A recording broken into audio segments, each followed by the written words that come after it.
looking down it can demonstrate, not necessarily, but it can show that you are not the most confident person. We are portraying confidence as we, and that's how you build it. So it's one of those things, maybe one of those fake it till you make it situations. But you have to train yourself. You can look anywhere else, just don't look down. Present, you're important, and I'm listening to what you have to say. Now, if you're talking to somebody and you're doing what we just did with our staring contest, and you're just talking and talking and talking and talking, and you're just staring at them and you don't blink, and you keep talking and talking and talking and talking and you don't blink, that's not, you know what small talk means. Okay, tell me what it is. I think small talk is like maybe when you first meet someone, or like maybe the second time meeting them, and you just like want to start a conversation because you're in a room and it might seem awkward, so you want to start a conversation, and so you just start a small conversation about anything, like you ask them a question, and after the question, y'all just start talking. That was a good summation of what small talk is. Tilly, did you kind of grasp that? Do you girls understand what small talk is? So small talk is it's basically starting a conversation about anything when you're meeting somebody for the first time. Or like Ava said, it could even be the second time. Because if you're meeting someone for the second time, you probably still don't know them like that. So small talk is just open conversation that you can have without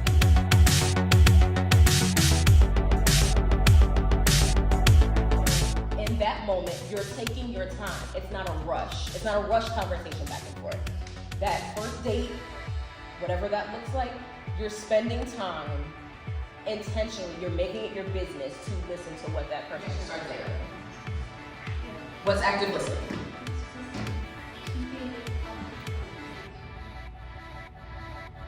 What else? What else is active listening? What else is active listening? Looking at other things and listening to other people's conversations. Okay, so between the two of you, that was good. Now, what does active listening look like? What can it look like?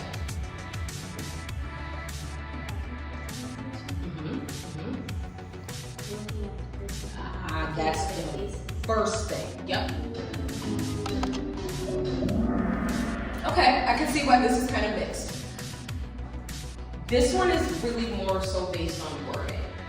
If I ask you, what do you do for a living? I could be interested in a number of things. I could be interested in what you find interesting. I could be interested in your picture. Now, if I directly say, how much do you make? Then it's clear that my intentions are probably not the best. But what do you do for a living? That means I'm interested in how you, to some degree, how you spend your time, right? So what you do for a living, that's probably what your passion is. That's a good way to learn something about a person. So what you do for a living is actually a good question. It is a good question to ask me. Instead of introducing yourself with my name is, I want you to start with I am. There's a power behind saying who you are versus my name is. My name is, it's a little bit more passive. I am means I'm standing in the name that my mama gave me because she gave it to me for a reason.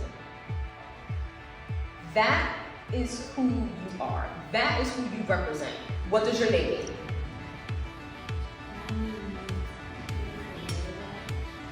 Beautiful.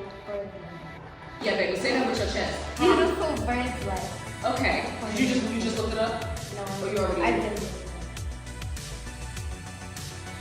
So here's me, right? My middle name is Elizabeth. Like me, right? So I was named after my grandmother. My grandmother's first name is Elizabeth. My grandmother's first name is Elizabeth. My mother's middle name is Elizabeth. My middle name is Elizabeth. My daughter's middle name is Elizabeth. So it's a thing. Elizabeth in Hebrew means oath of God. So there's a significance to that name, and it keeps getting passed down for a reason. I'm going to stand in that. My first name is Talia. 2 different languages. In Greek, it means blooming. And in Hebrew, it means dew of God. So all of these little things, right? Blooming, I love that one. That was the first definition I came across when I was younger. It's like the blooming into a pretty little flower. I love that for me, right? So when I go and talk to somebody, I'm Talia. It's nice to meet you. Because I am blooming, I am God's promise that I'm going to be here, make my mark, and move on to the And now that you did the accomplishment, you have another goal with that. So that's what keeps it relevant. I had never even thought about it that way. Up top, baby girl. Thank you. Are we saying like our last name? If that's the situation, so in some situations you can introduce yourself more formally. So you would say, yes, I am Ava Casada. In some situations it's a little bit more casual. I'm Ava. It depends. You go with your gut. You feel the situation out. You feel the person out that you're speaking with. And then you know how to say it. If you need them to repeat their name because you didn't quite catch the pronunciation the first time, it's okay. Don't feel bad. Don't feel weird. Can you repeat that for me? Let's take that a step further.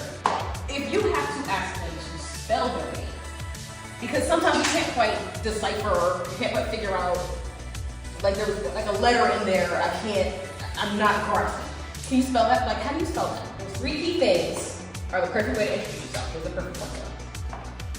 You're gonna talk about what's happening with you at the present, at this present moment, right? So we start with the I am, so that's when you tell them your name.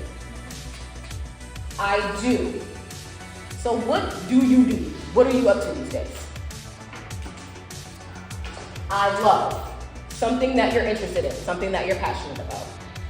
So these three I statements will help you with this present. What's happening with you at your present, during your present moment. Okay? That's where you start when you introduce yourself. Now you take it back. An accomplishment. Something that you did. It could be recent, it could be the recent past, it could be a little bit distant. Whether it's recent or distant, make sure it's relevant. Make sure it applies to where you are at this point in your life. Because once you discuss that and you share that accomplishment, then you're going to talk about a goal that ties in with what you are proud of.